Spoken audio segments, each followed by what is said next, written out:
Hey, ladies and gentlemen, we are back. This is the Pylon and NFC North podcast. And before we get started, I just want to introduce everybody again as we get into the regular season here. Football is a day away, and then, Sunday's right around the corner. So I'm Big Z. I'm representing the Detroit Lions. Then over there in Minnesota, we got Remy. Skull to the bowl, Purple Rain in control. And then representing the Packers, we got Kinger. Go, Pack, go. Here we go, boys. And then last but not least, we got Barney representing the Bears. Bear down, boys. Good to be back. Hell yeah. And guys, we've been talking about all offseason. We started this right before the draft started. Then we went through the draft. Then we went through training camp stuff. But all that is coming down to this now. Week 1 is finally here. There's no more waiting. Now, going to a game we'll have to wait to do probably. But actual NFL football is here. And before we get into what we're going to do in this episode, we're going to go into some predictions for the season and then preview the upcoming games for week 1 and then get into a betting segment, which we'll talk about later. But before we get into all of that, there's just some news. I know, Remy, I wanted to get to you at least first because it's big news for you. One of the top DNs in the division could be out for a significant amount of time. Could you tell us a little bit about that? D-end. Yeah, no, that would be, the top defender, pass rusher in the Debatable. North is out on IR at least for 3 weeks. Zim said back on August 15th, I believe, that it was a minor tweak. A minor tweak turned into missing 15 consecutive practices. And then, of course, we traded for Ngakwe, which Viking fans knew something was kind of up with Daniil if you're going to trade for that caliber of player, but also then pair him with Daniil once Daniil gets healthy, when he gets healthy. So, yeah, he's out week 1, which hurts because... What did he hurt? It was his neck. His neck. That's not good. I'm hoping it's just some soreness, but I'd rather him be careful and just be out 3 weeks than to rush him back and then have him get hurt in what's going to be a very physical and maybe sloppy Green Bay game and then have him just – he needs to ease in there. Yeah, but Barney, you're going to let him claim Daniel Hunter is the best defensive end in the league or in the division? You know what? Remy's just a passionate fan, and I'm just going to let him have some fun because there will be a few weeks in, and we'll find out, that the Vikings and Kirk Cousins isn't really who we all think they're going to be. And no. This was a discussion on Daniil Hunter, and if you want, we can look at Khalil Mack over there in Chicago, and we can look at his $141 million he's making over 6 years. And then we can look at Daniil, who's making half of that, $72 million over 5 years. Does money make you the best pass rusher, or is rushing the passer? 14.5 sacks last year that Daniil had versus 7.5 that Khalil had last year. Double the sacks for less the price. Yeah, I don't think Daniil's the guy who's getting triple teamed every play, but I digress. I beg to differ. And before we get into the predictions, I just want to bring in Kinger really quick because I know you mentioned before we started here there was an injury this week that might affect the game coming up.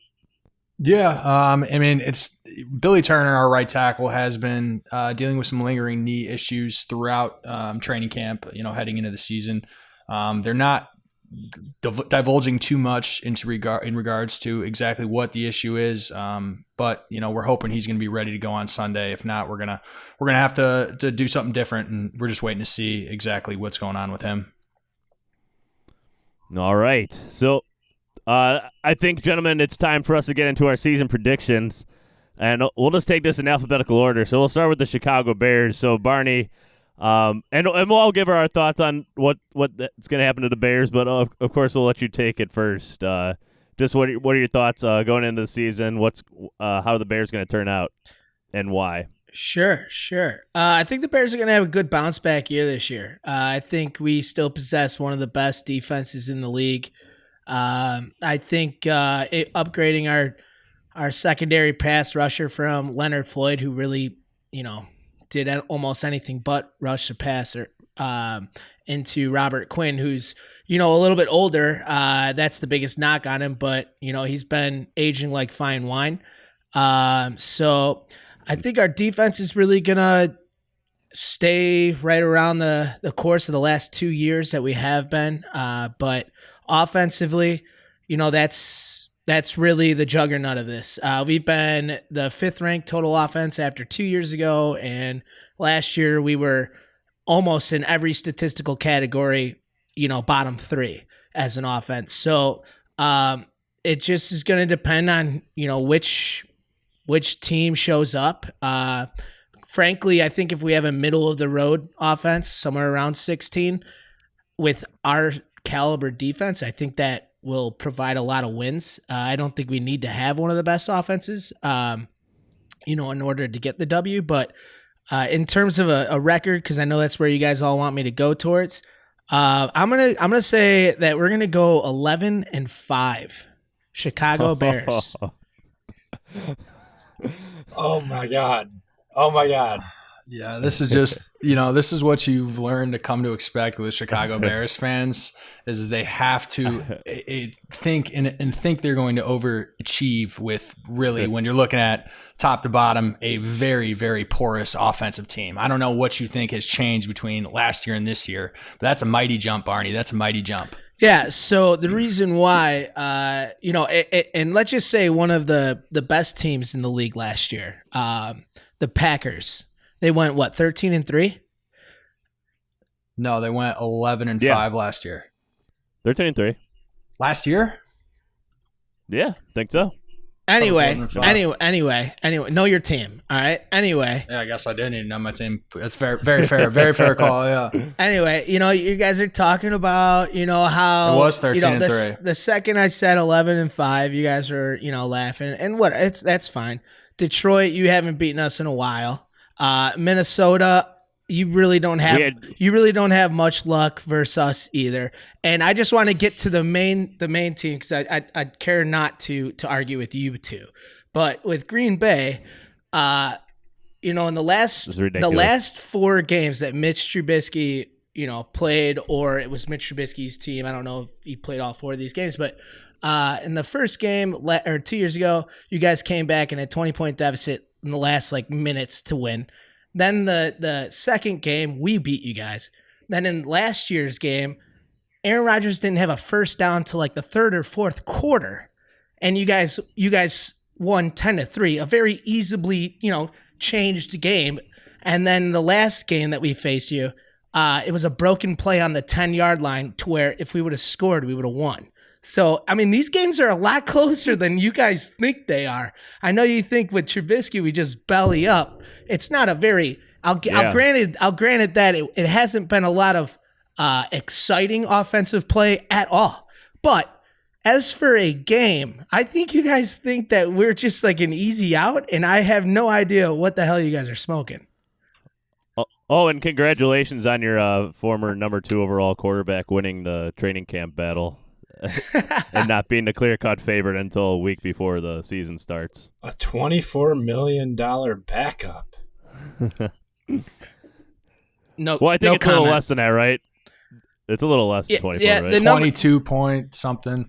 Yeah, the numbers are just weird, but either way, I'll say this. I'm the most confident in my backup should one of our quarterbacks go down. He might not be a great quarterback, but I don't even know who's the backup in Minnesota. Jordan Love, is he the Sean Mannion? Exactly. Well, don't even ever say his name again on this podcast. And then how about Chase Daniel? Yeah. He beat the Lions a couple times, but I hate to hog up this whole. He beat Minnesota too. But all right, so. Let's just go around really quick. I'm just going to give my short little thing. I think the Bears' offense is still not near where it needs to be to compete in the division. So I'm going to go. I have them down at 6-10. To compete? What do you mean compete in the division? I just don't understand what you mean by that. You haven't even. I'm trying to keep it as short and sweet as possible, man. And then Mitch Trubisky still being your starting quarterback, very concerning. Time out. I just want to comment on that real quick. All right, go for it. Mitch Trubisky's last 3 games with the Detroit Lions. Yeah. He is 9 touchdowns, 1 interception, a QBR of like 135. If we faced you guys more than twice, I'm just gonna say this game has been circled on Mitch Trubisky's calendar all year because I don't think Nagy or Pace can say, hey, we're going to give the ball to Foles, because no matter what, he still dances all over you guys every time he plays you guys. So are the Bears 3-0 against the Lions with Mitch? The Bears are. In the last 3. Bears are, but Chase Daniel also beat them too. I don't want to get into that, but Chase Daniel also beat the Vikings. We'll get into this later, Barney. We'll get into the Lions-Bears later. But Kinger, your short prediction for the Bears. Yeah, I also have them at 6-10, actually finishing last in the division this year. All right, and you, Remy? I got them at 8-8. I mean, I won't go as harsh as 6-10. I think they might have got better on defense. Offense is just laughable with Trubisky, but prove me wrong, Barney. 8-8. Did you have them last in the division?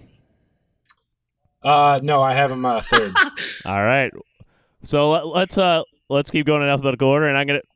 I think it's me. So the Detroit Lions. The Lions. I think they're gonna have a top 5 offense. I think this offense is truly legit. Especially in a year where there's been limited reps, and the veterans that they have at wide receiver, Kenny Galladay, Marvin Jones, Danny Amendola. I mean, they're pretty much returning the entire receiving and special positions. Running back, Kerryon Johnson, picking up DeAndre Swift out of the draft is nice. He's hurt right now, but we'll see him in about week 4, probably really start to ramp up. I like the Adrian Peterson signing. We didn't mention that yet, Remy. How do you like Adrian Peterson wearing the Honolulu blue? I love it. Every time we play Peterson, we shut him down. But if he wins you guys a Super Bowl, I will buy his jersey. I'm a Peterson fan no matter where, except unless he goes to Green Bay. I mean, he was with Darren Bevel in Minnesota for the first 4 years of his career, where he had his best seasons. Now, I'm not saying Adrian Peterson is going to be Adrian Peterson of 13 years ago by any means. But He's I mean, a great insurance pick. He averaged 4.2 yards per carry last year. The guy 7 still has it, right? Yeah. I mean, he's still consistent. He's healthy, which is also important, and he knows Darren Beffel's offense, which is very important right now in these circumstances. But the defense is where the Lions. It's going to be. That's a tough one because, as Barney mentioned, even Mitch Trubisky was carving up the Lions' defense last year, which is very concerning. I think the Lions, with a new defensive coordinator, Corey Unlin, are going to be a lot more aggressive in the defensive scheme, and players like Mitch Trubisky are not going to be able to react as quickly or make more stupid decisions. I don't have my words on me right now, but Mitch Trubisky will be throwing a couple more interceptions against the Lions this year for sure, Barney. But I like what they've done at linebacker, especially that was the weak part of the group. They went out and now they have 7 new defensive starters, which I like as well. It'll be interesting to see if what happens in the second cornerback spot where Darius Slay was at before. He's gone now. With Trufant, and now we have Awarrior, our backup cornerback last year, probably starting, and then Okudah repping his way in there. He'll probably get 20% of the snaps and then work his way into a full-time starter by mid-season, I'll say. But anyways, I have the Lions. I have them at 11-5 as well. I really like. Again, the Lions last year. 13 of their 16 games were 1-score games. Oh man, they were 3-10 in those, or 3-9-1. They tied a game with the Cardinals. So I think when things like that happen, there's these analysts love to call it regression to the mean, where those close games turn around the other way usually in the following year. So I think that's also an aspect. And they had I think the third worst luck in fumbles as well. So just a lot of things didn't go their way, in addition to the fact that Matt Stafford didn't play half the season last year, and they were still competitive in all these games. Matt Stafford didn't play a single game against the Bears last year. The Bears got really lucky in that. So we'll be talking about that a little later in this episode too. But either way, I love the Lions offense. I think the Lions offense is carrying them 11-5. And, they've never won a division. I'm always, super optimistic, and especially going into the season. I drink the blue Kool-Aid, and I'm drinking it hard. Lions 11-5, and I think that's going to win the division because it's going to be a tight division. So we'll go around, get other people's thoughts. I guess I'll go to you, Barney, since I kind of hit on the Bears more, I guess. Maybe they're just fresh in my mind. No, it's okay. I haven't felt the bite of a lion in so long, I don't even know if it hurts anymore. I just want to ask you, do you have a split personality disorder? Because the other day when we were talking, and I think Remy texted us and said, are we going to see Peterson to the Bears? You were the first text, and you said, I hope so, LOL. And now you're over here spin zoning it like you are so glad you guys have him. And hey, you know what? To each their own. I respect that out of you. So I'm not even going to comment further on that. My only thing is I didn't know what Adrian Peterson's stats were the last 2 years. I didn't realize he was that productive in Washington. I didn't really follow him at all. I thought he was washed up, but he's been performing a lot better than I thought. So again, he's only going to get like maybe 5 to 8 carries a game. So I like it for a goal line especially. All right. Well, I think I'm just gonna. As far as prediction goes, 11-5. I'm glad you just have that much confidence. I really am happy that you feel that way, being a Detroit Lions fan. Thanks, Barney. But I don't see you guys, and I know we have a bet that you guys won't win more than 7 games this year. So I have you at. Just in the grace of the bet, I'm gonna say 5-11. I'm gonna switch your numbers around. 5-11. All right, Barney. And Adrian Peterson is a bell cow back. I think I was thinking, but anyway, regardless, let's go to you, Remy. We can ignore that. So yeah, no, I have the Lions at 6-10, finishing last in the division. But, I mean, hey, they're on the come up. I see what they're doing. Their defense is great. Matt Stafford, under 2 minutes in the fourth quarter when down by 4 is dangerous. And I know what they do. They've beat the Vikings at home, away. There. They can do it. But I gotta see a couple more winning seasons before we jump to 11-5. All right. Thanks for calling the Lions defense great, too. I appreciate that. I know Matt.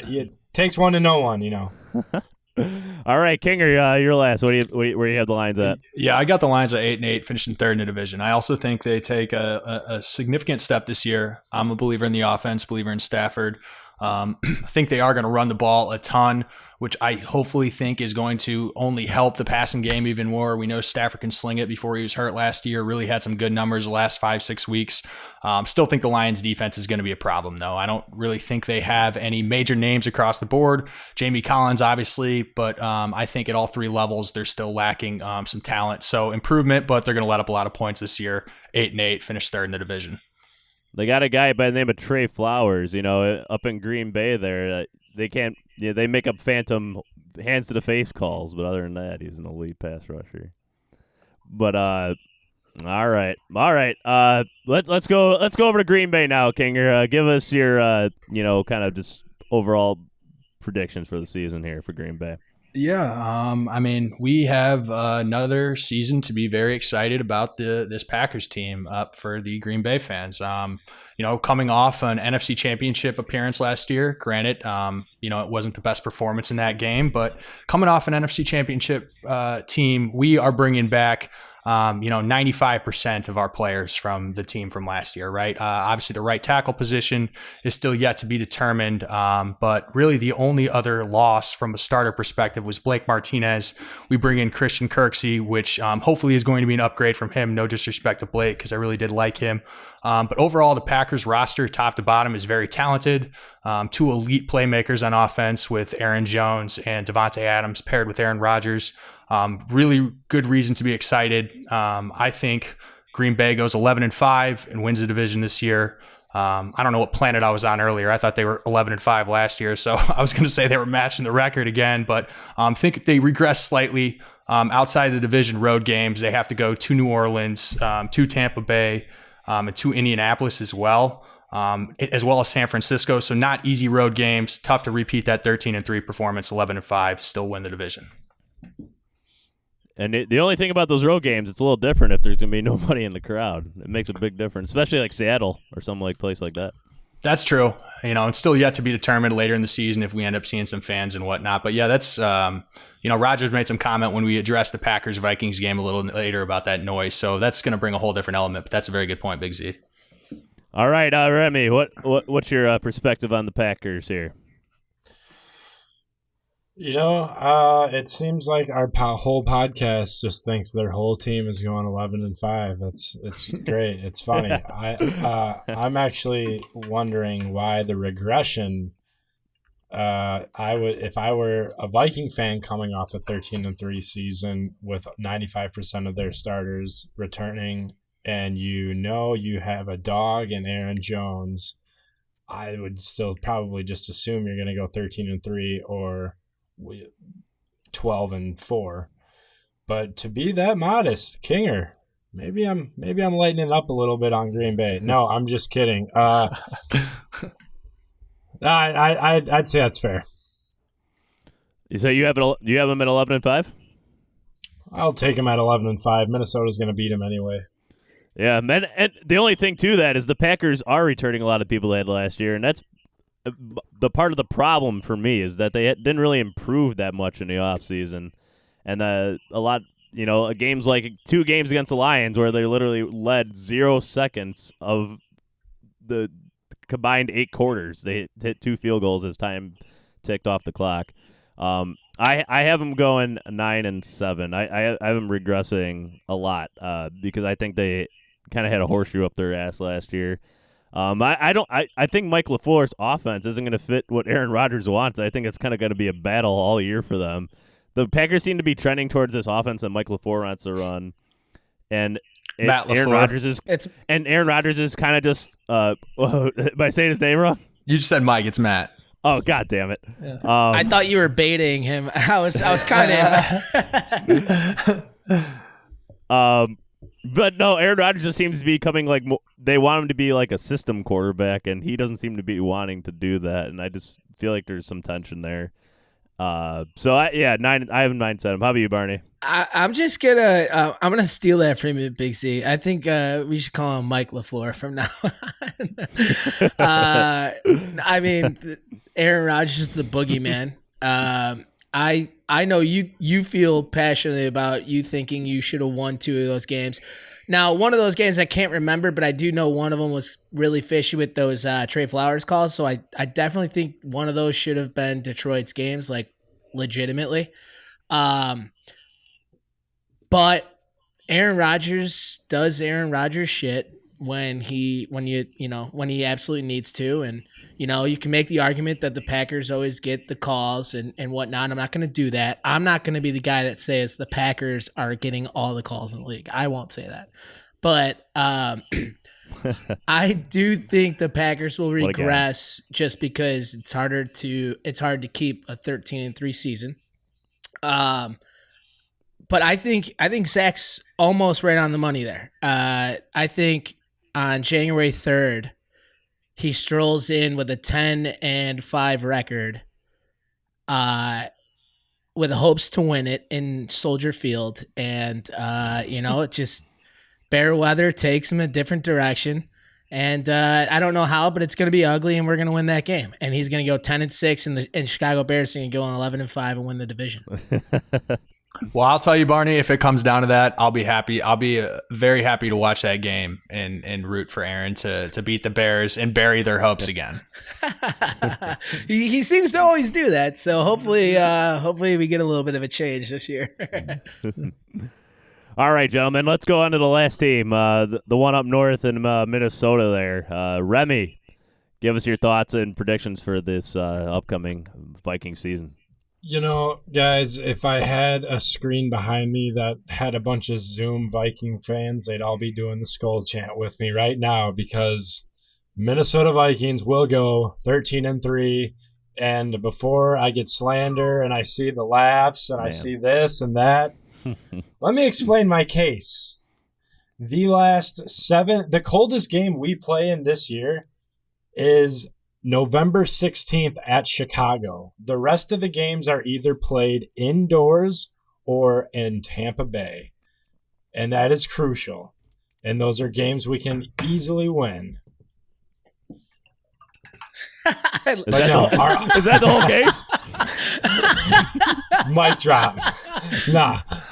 Here's why though. So with our offense, Kirk Cousins is going to be a top fantasy quarterback this year just because he's going to be one that can dump off. You got Rudolph, you got Irv Smith Jr., and the offense we run with our 2 tight end set with Gary Kubiak. You got Jefferson. Oh, well, he's not going to be the replacement of Diggs. You have so many more weapons outside of that. You got Adam Thielen, the seasoned vet, and on top of that, you got a top 3 running back in Dalvin Cook. And then on the other side of the ball, you got one of the best defenses in the league, sans Danielle Hunter for 3 weeks. As long as our D-line, which had already had depth going in, can do what they need to do and get to the quarterback, and our linebackers and safeties can, kind of carry what the corners can't, there should be an easy transition with our rookie corners. Debate amongst yourselves now. All right, let's go to you, Kinger. Let's get your thoughts. Yeah, I mean, the Vikings, I'm not going to be naive and say that I don't think the Vikings are going to be a good football team this year.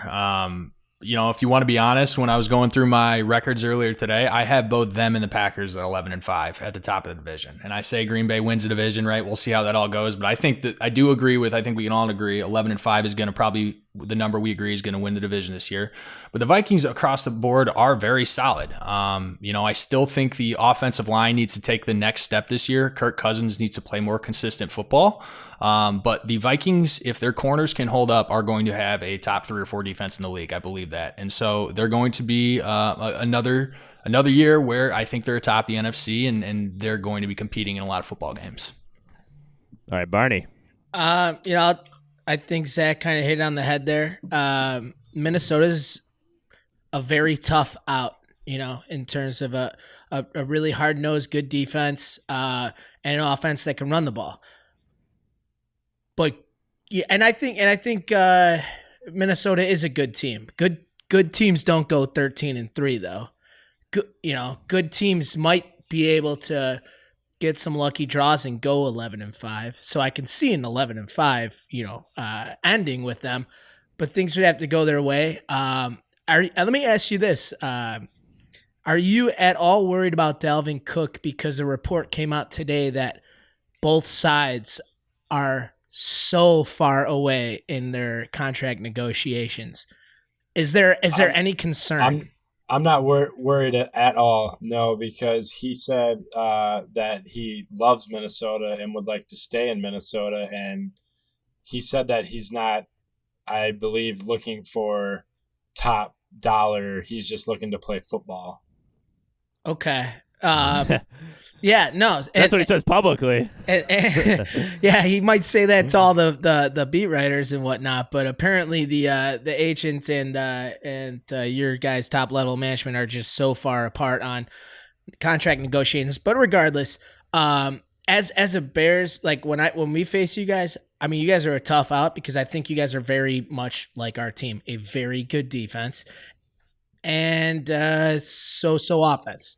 And but I mean, at least for our perspective, I think we always have your number because you guys are really good at running the ball and we don't let anybody run on us. So like if you're facing a team that's got a really good run defense, that's usually the easiest bet of the week for me. If you're facing a really good run defense team that's like a legit team, like it can't be just no slouch, whatever, that I usually will take whoever the hell you're facing because that's your guys' Achilles heel. If you can't run the ball, you guys are screwed.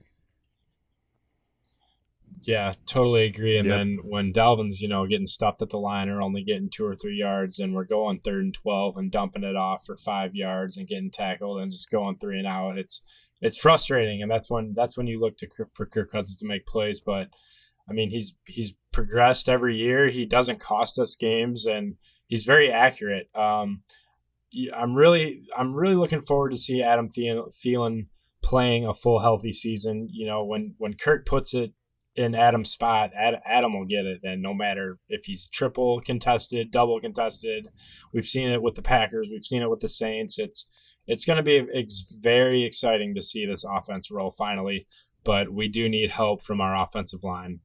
Real quick, Barney. So as far as a record, I could totally see you guys getting having the ball bounce your way and going 11-5. However, I think your final number is somewhere around 10-6, 9-7, which I put you down for 9-7.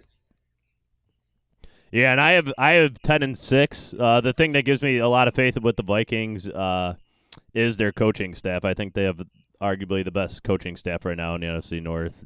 Mike Zimmer is a top-notch defensive coordinator, and he everything's like, he's very strict. This very disciplined team for the most part. And then Gary Kubiak stepping into the offensive coordinator position, I think, is a big boost for them. The one thing that is an issue is the Vikings relied a lot on their screen game last year, and that was heavily designed by Kevin Stefanski last year, who's gone. So I'll be interested to see how Gary that. Kubiak was his assistant, and it was installed by Kubiak.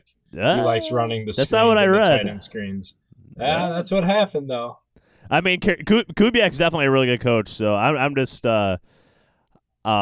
expect more screens this year. That's why they're my favorite. More if it's screens this year. Yeah, but the Vikings are my favorite if it's not the Lions. So I had the Vikings at 10-6 finishing out this division because I do have some concerns still about that offensive line. I don't think it's a superb offensive line by any means, and those cornerbacks, big concern. I would say it's a big concern, especially with no preseason to go off of or anything. They've only faced guys in their on their team so far, so I think that's going to be a big step up for them immediately, and they might start off like 2-2. They might start slow before they get going. But gentlemen, let's go on now to preview these upcoming 2 divisional games. It's great. We only have 2 games to talk about here because the Lions are at or the Bears are at Detroit, and the Vikings are hosting the Packers. So let's go to that one first. Let's go over this Packers-Vikings game. You sure you don't want to leave the heavyweights till the second conversation? I'm just going to who's on the top of my screen right now. We got the Packers. They both play at noon, so I can't even go by time. I'm just busting your balls, busy. All right. So I guess to get to both sides here, Kinger, what is the key for the Packers to pick up this victory against the Vikings? Especially going to Minnesota. I mean, I think the key to the game is, to start, Green Bay went 2-0 against Minnesota last year. They haven't lost the divisional game in over a year now. And the biggest success that they've had on the ground throughout the last year was on the ground with Aaron Jones, right? In 2 games last year, he had 46 carries for 270 yards and 3 touchdowns, right? If Green Bay is able to run the ball on that defense, allow them to load the box and leave those corners one-on-one with Devontae Adams and our receivers. I like Green Bay to move the ball, and I like them to score quite a bit on Minnesota. I think defensively, again, it's going to be stopping the run. Dalvin went off the first game against us last year. I want to say he had somewhere around 150 yards in the first game. He was hurt the second game last year. So they are going to need to stop the run on offense, make Minnesota one-dimensional. But I think the key is the Packers running the ball and allowing Rodgers to throw the ball. Yeah, Remy, how about you? What do you see with the Vikings going up against the Packers here? Especially that Packers defensive line going against this Vikings offensive line, I think is an interesting matchup. Yeah, definitely. The key to victory here is just keeping Aaron Rodgers off the field. We got to have long offensive drives that end in 6 and not 3 or a punt. You got to keep Rodgers off the field. But, we've seen it in week 2 last year when that very questionable pass interference was called that would have changed the game as Minnesota came back from being down 20-0. In the second half, Green Bay never scored, so we can keep them from not crossing the 50. It's that one big play that Green Bay always has. But as long as you keep Rodgers off the field, Minnesota's got a chance to win. It's going to hurt without two of our stud DNs, but again, we have addition by subtraction in corners, in my opinion, and the two best safeties in the football. So, crowd not going to be effective, but I do know they're playing some noise. Obviously, Rodgers won't be calling a timeout in the first quarter like he usually does. But, keep Rodgers off the field, and we'll walk out of there with a victory. Yeah, and I'm looking back at last year's scores. Man, I didn't realize the Vikings lost both times to the Packers last year. That's rough. And Cousins only had 122 yards passing, and that second to last in Week 16 last year. That's a rough game. I was at that game, and not on top of that. I mean, Zadarius Smith absolutely wrecked that Vikings offensive line Week 16 last year. He had 3.5 sacks, 7 or 8 tackles. I mean, he gave nightmares. Those guys still got to be having nightmares around him. And so, I mean, again, I think we've moved on. Yeah. So that offensive line is still shaky. I think the biggest thing, and you mentioned earlier, Big Z, is those corners with Minnesota. The cornerback on Minnesota who's had the most snaps against Devontae is Mike Hughes with 43. They don't have any other corner in the roster who's had more than 5 snaps against Devontae. So I think that's big for an elite top 5 receiver like Devontae, and I expect him to continue his double-digit catch streak, because I believe he had double-digit catches in both games last year as well. Hey, Remy, let me add to you how bad our quarter situation is. Our most experienced cornerback has only started 3 games. So who's going to be covering Devontae Adams, Remy? That will probably be Holton Hill. Depth chart came out 2 days ago, and it looks like they have Holton Hill at the 1. Mike Hughes, he's Texas, out of Texas, gritty. Is he a rookie? No, he was suspended last year for 8 games. But the year before that, he came in as Hollywood Hill. But the year before that, he came in as a backup, and his first play of his career, first snap, he had a interception. So he plays the ball really well. Zimmer dogs him, just like we seen Zimmer dog Xavier. That means he's got potential. So Holton Hill, he's 6'2", really good press cover guy. And then in the slot, they're gonna do Jeff Gladney, the guy we drafted at 28, I believe. All right. It's gonna be. Mike Hughes is only 5'10", and he's playing at number 2, so he's kind of taking on that Antoine Winfield style, just a little bit taller. All right, so before we move on to the other game, let's just go around really quick and give our score predictions for the game. So, Remy, we'll start with you. 28-24 Minnesota. All right. Kinger, how about you? 24-14 Green Bay. All right, Barney. I'll go 23-17 Green Bay. All right, I forgot to mention, I apologize. The over-under in this is 45.5. And this is just per FanDuel, and then Minnesota's 2.5-point favorites in this game. So that's pretty much even. Like, they usually give 3 points for a home team in betting. So I have Minnesota winning 24-21 in this game to start the season. But it'll be close. It'll be really close. It's right. I mean that score is right in line with the Vegas odds here. So I'm not doing reinventing the wheel by any means over here. Wait, Barney, who'd you have winning again? Green Bay, 23-17. All right, so we're split. We're split here. Interesting. And we'll be keeping track of our predictions here throughout the season too. But now let's move on to the second game, also a noon game, and that is the Bears coming to Detroit. We get right after it here, Barney. I'll let you go first, man. What are the Bears going to need to do to beat the mighty Detroit Lions? All right. So, I'll tell you what. I got nothing but respect for Matt Stafford and that Detroit offense. I think that offense Thanks, bro. is a top 5 team or unit. And you know what? I also have that same regard for our defense. I think our defense is up there in the top 5 of the defensive units.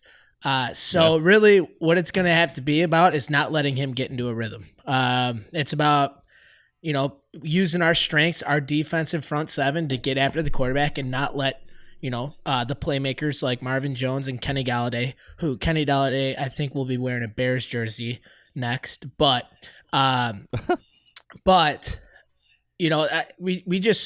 a dangerous offense and they can put points up in a hurry. As for the other side of the ball, I think your best attributes are, Trey Flowers and Jamie Collins. And I might even put stock in my Notre Dame guy, Aquara, who's coming off the edge as well. I think your probably best attribute is maybe getting after our quarterback as well. And we don't have a really good line. So what we're going to need to do is a little bit more catered to Trubisky, is just trying to get him into a rhythm of and we all know, like, Nagy, he runs by the pass, by the short routes. Like 75% of his play calls are passing plays. So he doesn't really run the ball ever, and it's really lopsided. But I expect him to try to get out screens, slants, hitches, and not allow that pass defense with Trey Flowers to get after Trubisky, and so that he can set up a rhythm. But we'll see how that game plan goes, but that's really the recipe that I see for the Bears to take advantage. Yeah, and in this game, I think the big thing for the Lions is establishing a run game. The Bears' defensive line is legit. They are good against the run. But I'll tell you what the X factor is. Last year the Lions played this team extremely tight with a backup quarterback, Jeff Driscoll, in one, David Blau in the other. But we got Matt Stafford back, and that is huge. That is absolutely huge. And you have Jalen Johnson at cornerback. I love that matchup. Kenny Galladay or Marvin Jones, whoever he is going up against, I think is going to have a field day. But the question is, can Matt Stafford have enough time for that receiver to get open? That's the big question for me. I think Taylor Decker, by all reports, has looked improved, so I hope to see that on Sunday. But establishing a run game is the most important. The Lions have worked on it all offseason. They drafted for it. We have 2 new guards and a new right tackle, all meant to really get after establishing that run game. And then on the defensive side of the ball, that'll be interesting. As you mentioned, Barney, Trubisky had 2 really good games against the Lions last year. Every receiver is just wide open. I think like 75% completion percentage. Just ridiculous for Mitch Trubisky, especially, to be putting up those numbers. So I hope Matt Patricia is really taking the time in this offseason to fix that up. And I think by hiring Corey Unlin, defensive coordinator, the Lions are going to put a lot more pressure on Mitch Trubisky.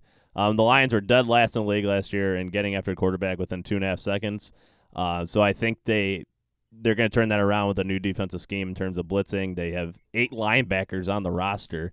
And the Bears' offensive line, as you have mentioned over this whole offseason, Barney, is not their strong suit. And I think that helps the Lions out because their defensive line is definitely not their strong suit. So those two things combined with Matt Stafford back, I really like this matchup for the Lions. This line is Lions by 3, over under 44.5. But I'll just start off the predictions right here.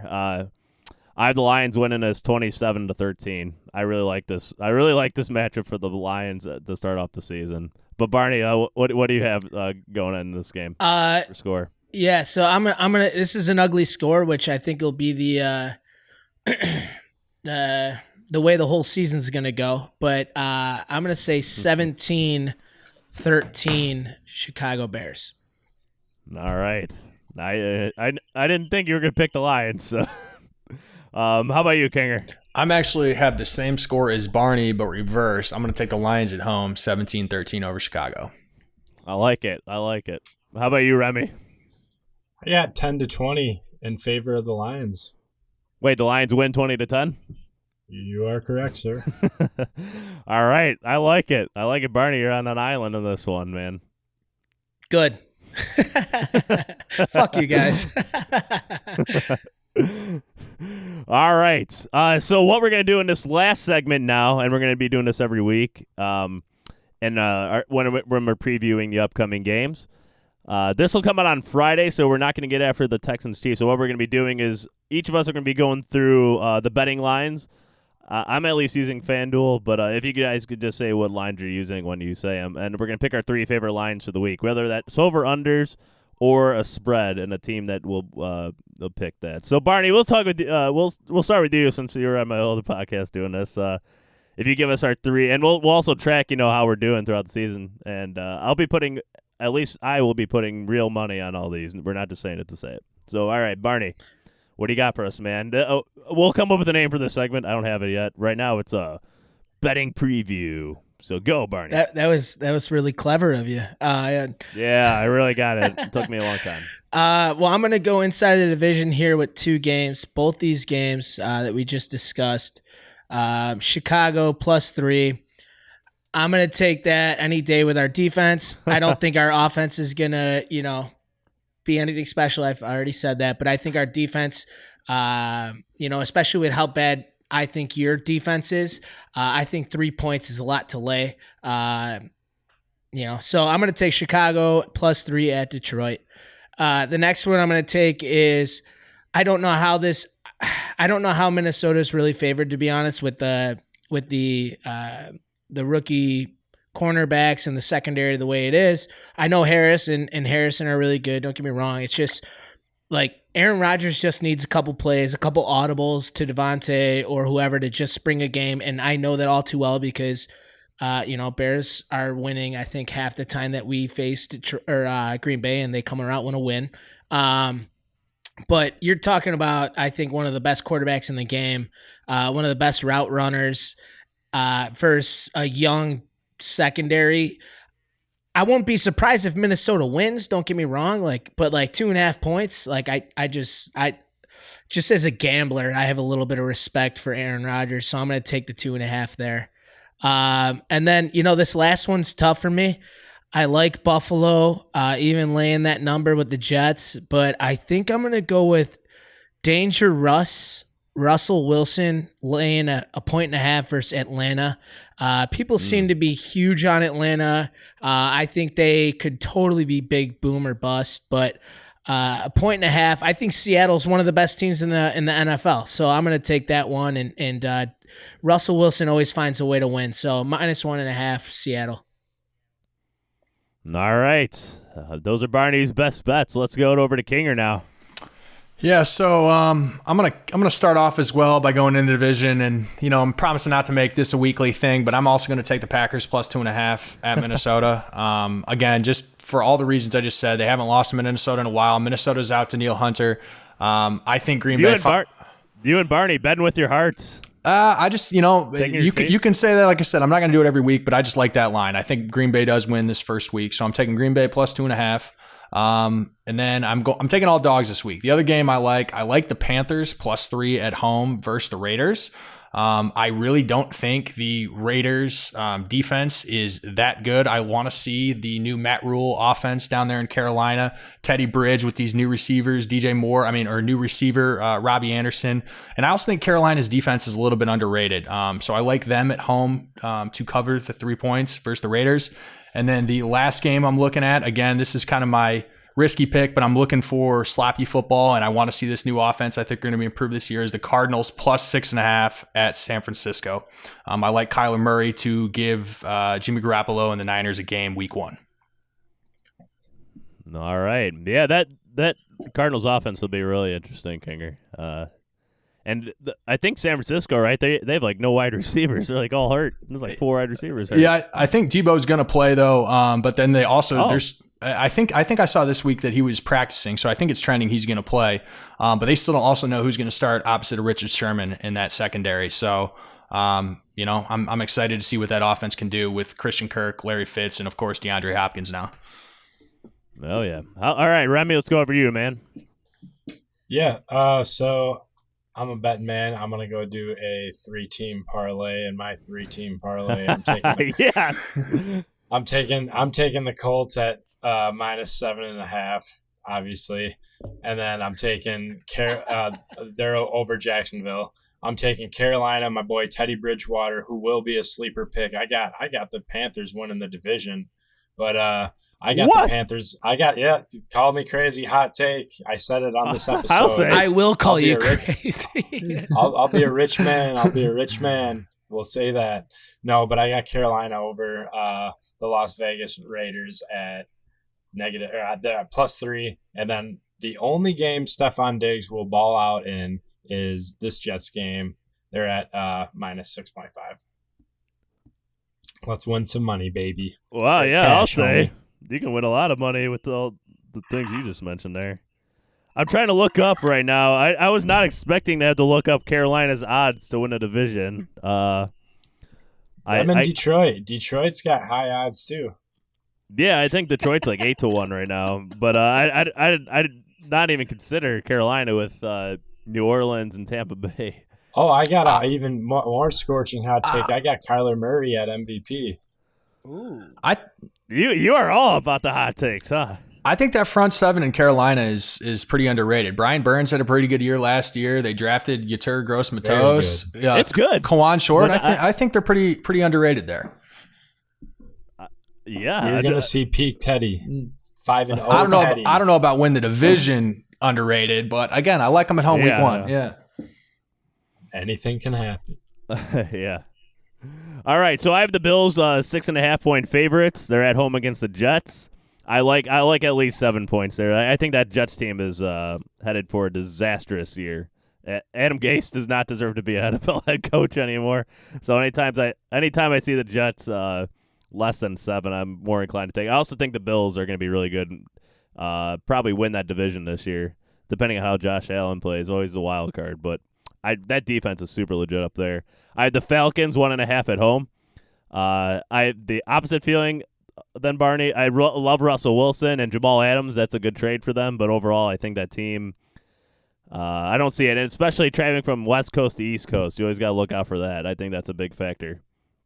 And then last, I have the under 45.5 in that Packers-Vikings game.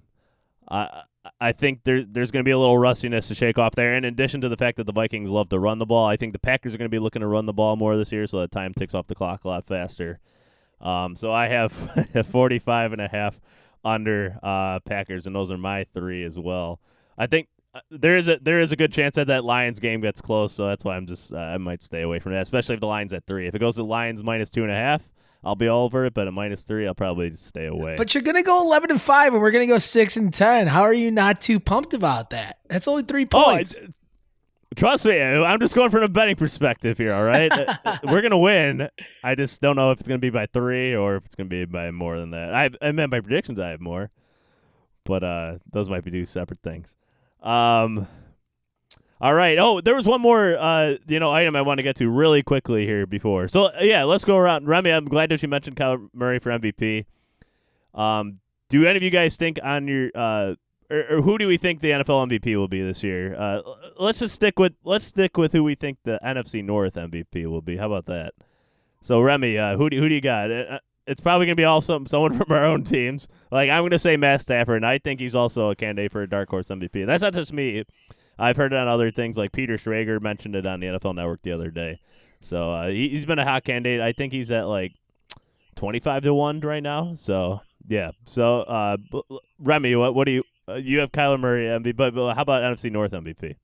I don't know if I can really decide on an NFC North MVP, but I can decide that Dalvin will lead the league in rushing and in all-purpose scrimmage yards. All right, fair enough. Kinger, how about you? Yeah, just MVP. I'm going to take McCaffrey as the MVP this year. And then in regards to my team, I think Devontae is going to lead the league in touchdowns this year. All right. And Barney, how about you? Real quick, did they give an NFC North MVP? Like, do they do these awards at all or no? Just on the trash post sites. Okay. I'm going to give it to the old broad before she keels over, Virginia McCaskey. She's going to find a way to jump over the goal line or something like that and score a touchdown. Either her or Trubisky, but they're pretty long shots right now. So I do want to say the Lions have Kenny Galladay and Marvin Jones in a contract year, and both those guys were top 3 in touchdowns in the NFL last year. I expect a lot more out of them again this year. But, man, I didn't expect so much Panthers love in this little last segment here, the quick little segment. McCaffrey MVP, winning the division, okay, but regardless, that's going to wrap it up for this episode. Week 1 is approaching, so what we're going to be doing going forward is have a couple episodes a week. So we're going to have a recap episode from the previous week, and then another episode released later in the week that previews the upcoming games for that following weekend. But we want to thank everybody for listening. We really appreciate it. This is the Pylon NFC North podcast. Please subscribe. Please review. Follow us on Instagram at The Pylon. And just get ready to sit back, relax, and watch some football on a Sunday. It's a great feeling, especially when Chicago goes from 90 degrees to 60 degrees in a matter of 2 days. You know, football season's right around the corner. For Remy, Kinger, Barney, and I'm Big Z, thank you, everybody, for listening, and we'll see you next week.